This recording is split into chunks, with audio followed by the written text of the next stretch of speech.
And one of my questions is control of the food supply part of implementing a global digital currency? There's nothing more important to building either a healthy civilization or a healthy economy than transparency. Okay? So one of my favorite economics book is a book called The Evolution of Cooperation by a brilliant economist, Robert Axelrod. And in it, he describes the conditions. What are the conditions that would bring about an economy where people make money by building, peace and cooperation instead of war and destruction? And what he finds out is the most important condition precedent is transparency. And transparency means that if I want to consider engaging in a transaction with you, I know if you're a good guy or a bad guy. Do you wear a white hat or a black hat? Yeah. If you can go to the other side of the planet and rape and kill and maim and then come back and be socially prestigious here and me not know, then crime pays. In that economy, if you can do dirty in secret and still be socially acceptable, then crime will always pay in that kind of economy. So the condition precedent to a healthy economy is, how can we make it expensive to be a criminal? Okay? Because if I know you're wearing a black hat, then it's like, ooh, I don't want to do business with you. Okay? So what we have in this economy is one in which literally people are doing all sorts of nefarious things, and then they're held up as being admirable and respectful. Okay? And they continue to be, in other words, they can engage in $500 billion to $1 trillion a year of money laundering and the profits from that, but still be considered socially respectable. Let me just use another example. There's a wonderful lawsuit. The European Union, on behalf of 11 sovereign nations of Europe, sued R.J.R. Nabisco for money laundering with Saddam Hussein's family, the Russian mafia, Latin American drug cartels, on and on and on. It's the most, it's better than a Tom Clancy novel. And it describes in the lawsuit how this money laundering was done at the highest levels of the corporation. Well, who owned R.J.R. Nabisco at the time of the lawsuit, that the lawsuit describes? Well, it was KKR, okay? One of the most prestigious private equity and leveraged buyout firms in the world. Okay, so at the beginning of this year, we see Henry Kravis on the cover of, it was either Time or Newsweek, being held out as the next Warren Buffett. Well, no, he's not. He's the next mafioso. Do you know what I mean? But these people are honored because we don't have that kind of transparency in the economy. So there's an official story which has nothing to do with the real story, because we know the real story is being driven by the covert cash flows and the dirty tricks. So we've got the official story. We've got the covert, or, sort of what I call the real deal. And let's say a little piece of information about the real deal starts to sneak into the public mind. So because of the internet, because of all these different ways we have of communicating with each other, people start to realize, well, wait a minute. What is all this stuff about Mena, Arkansas, and the Bushes and the Clinton families being partners on this drug operation and all this hard, and Goldman Sachs and AIG doing these dirty deals with the housing authority? What is all this stuff about Mena, Arkansas? As soon as that happens, what you'll get what I call attack poodles. They are the official enforcers who are trying to kill anything outside of the official story that pops up. So a massive effort is made to come up with official explanations that incorporate all this, while anybody who's promoting anything outside of the official reality gets hit by the attack poodles.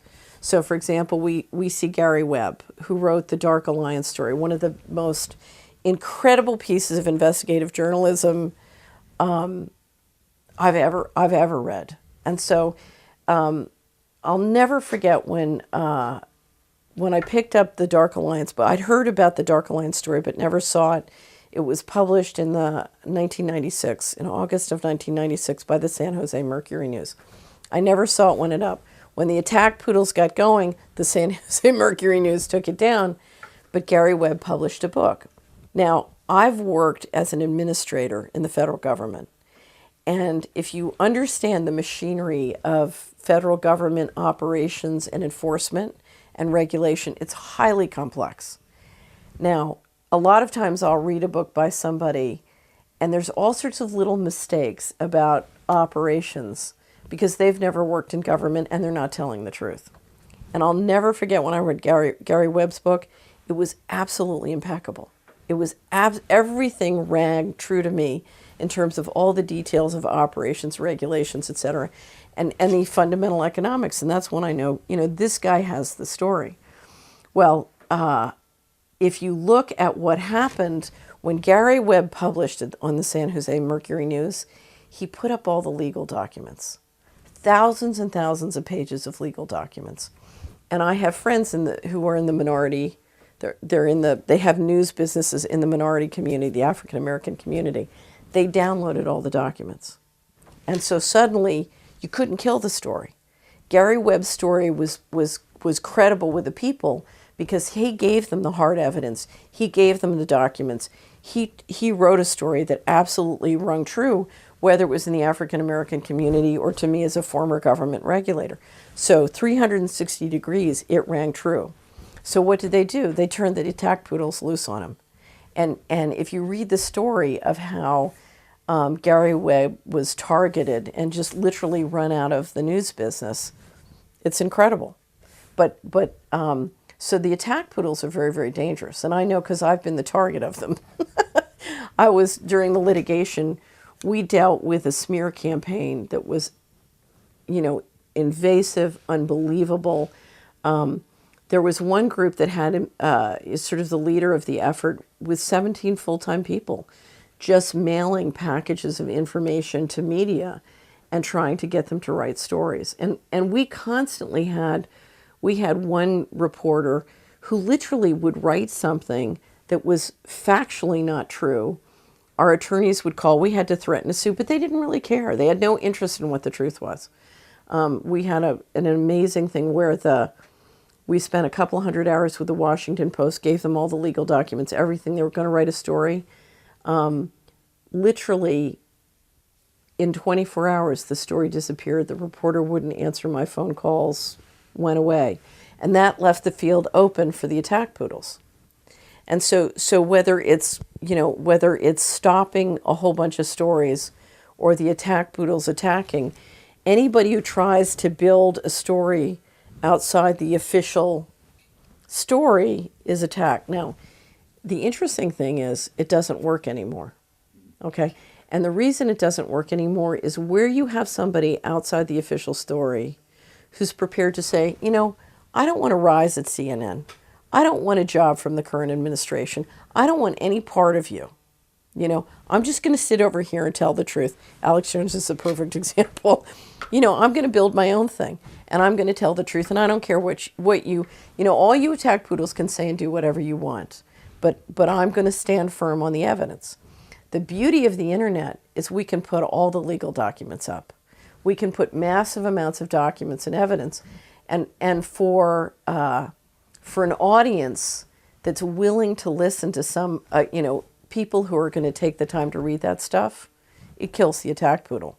And that's why you're seeing more and more shift. If you look at the media numbers, whether it's, are they reading the Wall Street Journal or the New York Times, or are they watching CNBC, the numbers are swinging and moving towards the people who are telling the story. But there's no doubt about it. Everybody in our world telling the true story has got to deal with attack poodles. In the spring of 1997, the president of CalPERS, the largest pension fund in the country, was on one of my boards, and we gave a presentation to them about my vision of how you could re-engineer the flow of money in communities to rebuild the American economy and do it in a way that would make a lot of money for pension funds. So I had this whole thing on, how we could reinvent America and make sure the boomers had enough for retirement and everything.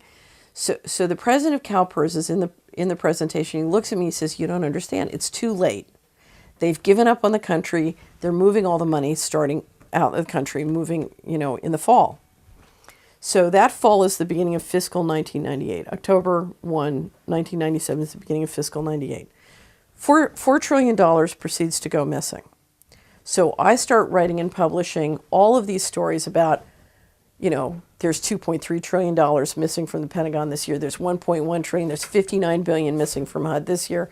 And, story after story using government documents documenting massive amounts of money are going missing. Okay, so what happens next? John Stossel does this huge story about how people at the Pentagon are using credit cards and not paying the money back. Okay, this ricochets everywhere. It's like the big thing. All my neighbors are saying, oh, did you hear about this horrible Pentagon? Now, the money is less than 1% of 1% of the $4 trillion that's going missing. So basically, while the big boys are walking away with $4 trillion over here, everybody's over here saying, oh, they're using credit cards to, buy purses, and this is terrible, And that's the, so we have the attack poodles coming at me because I'm telling the real story. Meantime, we have the John Stossels of this world keeping everybody interested on irrelevant things. When the litigation occurred with me, they tried to set me up on a obstruction of justice charge. What happened was they seized our offices on a false pretext. And while they were in the office, we had shredding bins that were empty. They took trash that we had in a bag that we were saving because we couldn't throw anything out because of the subpoenas. So we had the trash all saved. They opened up a trash bag, emptied the trash into the shredding bin, took corporate accounting records, put it in the bin, and then took pictures of it. And the property manager in the property saw them doing all of that. And he looked at them and he said, you can't do that. That's falsification. And they said, it was the HUD Inspector General's counsel said, shut up, it's none of your business. And after they left, we cleaned up the whole building, and the property manager was so touched. He called me and he said, I want you to bring your lawyer over. I want to give you an affidavit because they're trying to falsify a charge against you. Well, as this was happening, they wrote us a letter accusing us of throwing away documents, that were, under the subpoena. And so they were clearly trying to set us up on an obstruction of justice charge. Now, he gave us an affidavit, and we turned it in the court, and the court just said, it's SOP. I didn't know what that meant. So I called a guy who used to work in the HUD IG's office, and I said, what's SOP? He said, oh, that's standard operating procedure. If they have no evidence of any wrongdoing, they'll just they'll frame you on obstruction of justice. So this goes back again to the fact that, you want to attack them and make them look ridiculous, or if you can't do that, you want to set them up and falsify evidence to get them. But it's one of many different tactics you do to try and keep the population in the official story, and part of doing that is giving them these sort of fake stories like the John Stossel, the modified hangout. If I put money in an investment as an investor and I get a return, I get a dividend or I get an interest, that's my return to the investor. But an investment also has a return to the ecosystem that the investment is in. So let's say we get together and we build a convention center and we buy bonds to finance the convention center, and we get a coupon on our bonds, we get interest. But that also has an impact on the city in which the convention center is built. And that impact can be positive or negative. And I call that the return to the network. Okay?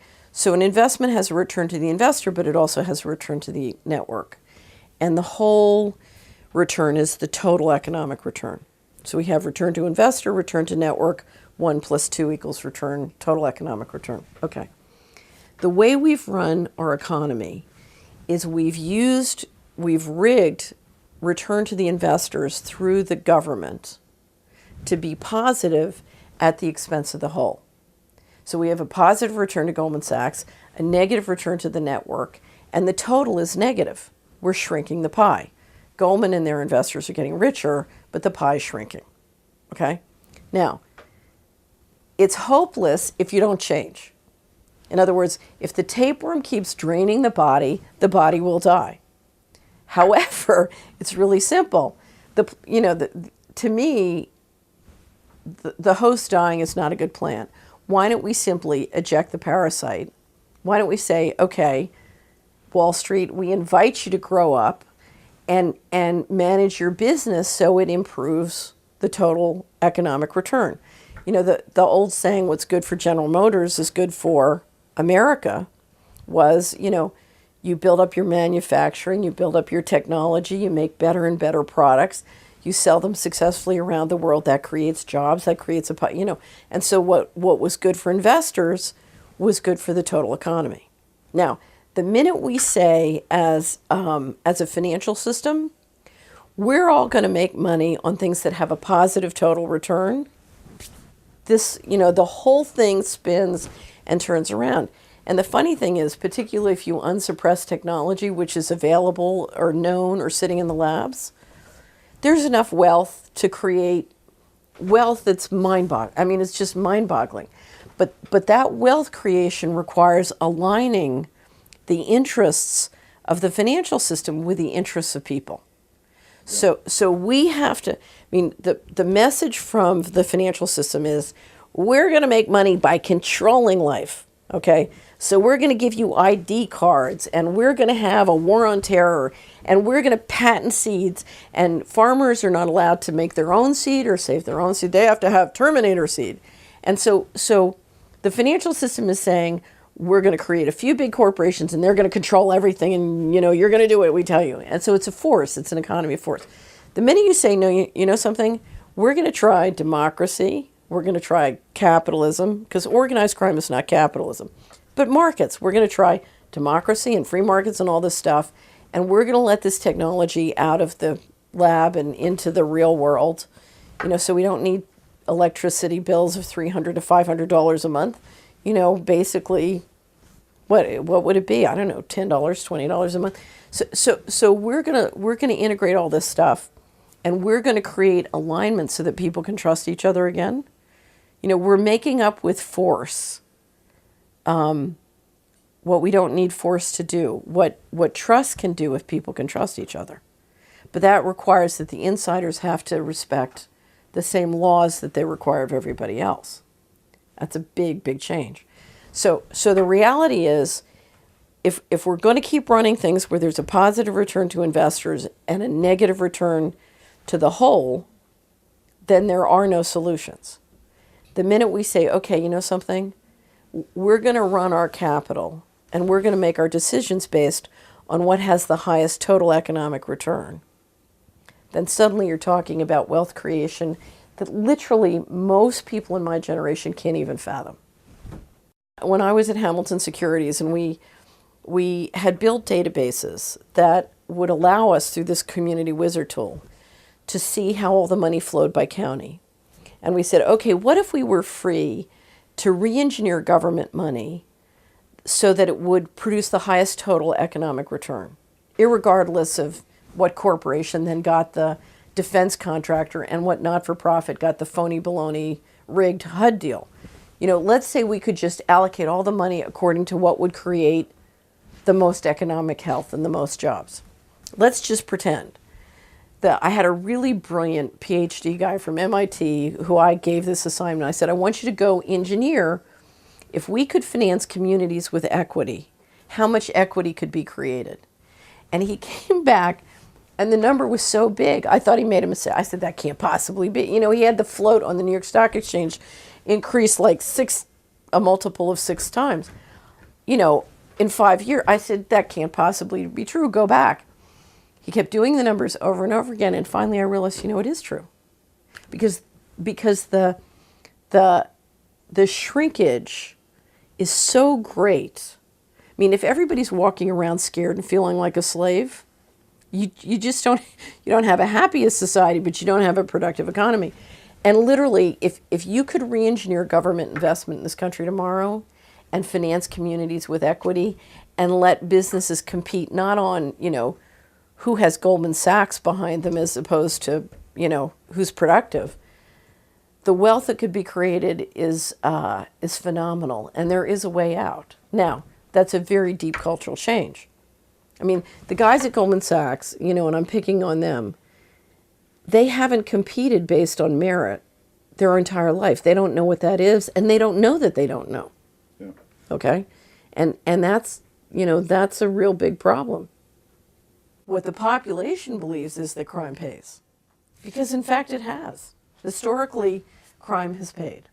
And we're coming into an end game, and the question in that end game is a lot of the people who've been following the criminals because they thought it paid are now discovering maybe it's not going to pay. But to date, it always has. The health care bill is an effort to satisfy. You have a whole group of people who are out of alignment politically.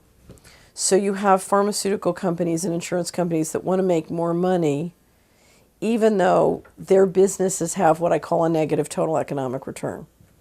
In other words, you know, the health of Americans continues to deteriorate. And the more money they make, the more our health deteriorates. And so we really have a non-alignment between the people, the customer, and the corporations who are supposed to be serving the customer. And the way the corporations have resolved that is to go to Washington and get Washington to pass rules that force the customer to pay the corporations whether they need them or not, or whether they can afford them or not. Okay? And it's really a way of liquidating the wealth of the people to prop up these corporations. So, for example, you know, people in New Zealand or Mexico will describe the fact that they can buy lots of drugs, pharmaceutical drugs, for 10 cents on the dollar of what we pay here. Okay? So clearly government is using their governmental authority to force profits into the, you know, the pharmaceutical cartel within the taper. So you have a whole bunch of corporations who, as Americans' income fall, are looking to use government to engineer more profits into them. Okay. At the same time, you have a large number of people in the population who don't have health care, are very concerned about that. We know that one of, you know, the number one or one of the greatest reasons for bankruptcy and real trouble with credit card debt in this country is people with health care problems. So you have, and then of course you have an aging population. So we have a population that is very concerned about their ability to get health care or access to it, that are hoping to get some kind of health care. So you watch the people come into this process, and you watch the corporations come into this process, and of course there's a huge non-alignment. Now, in the backdrop, there's a third agenda, which to me is the most important agenda in the mix on healthcare reform.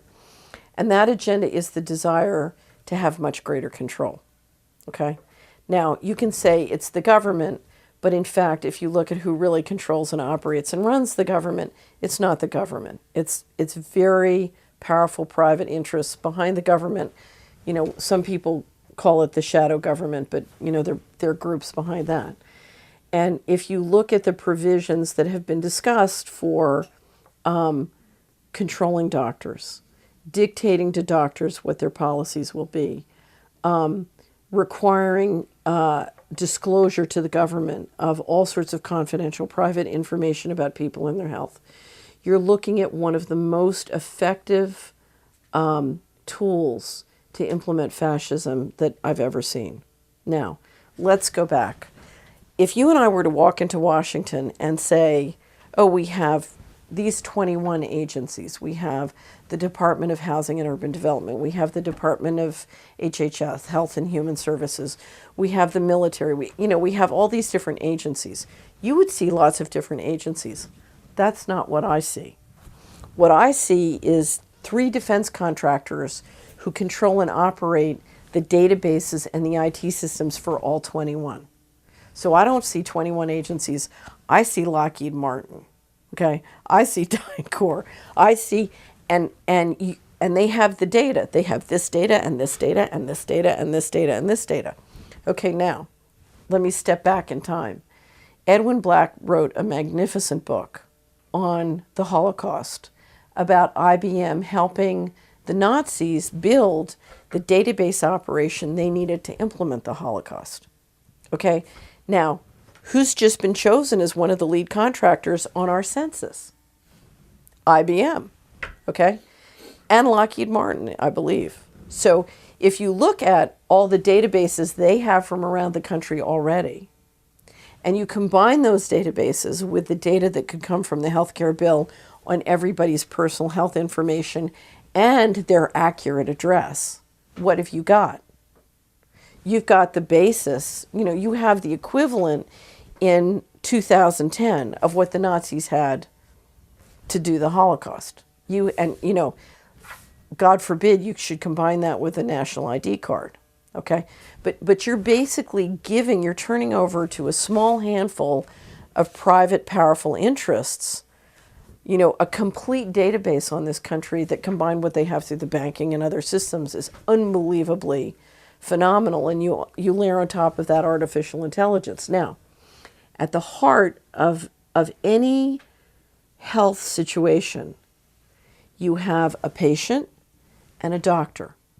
And the thing that most protects that patient is the oath that doctor takes. That doctor's ethical commitment is to do whatever is in your interest.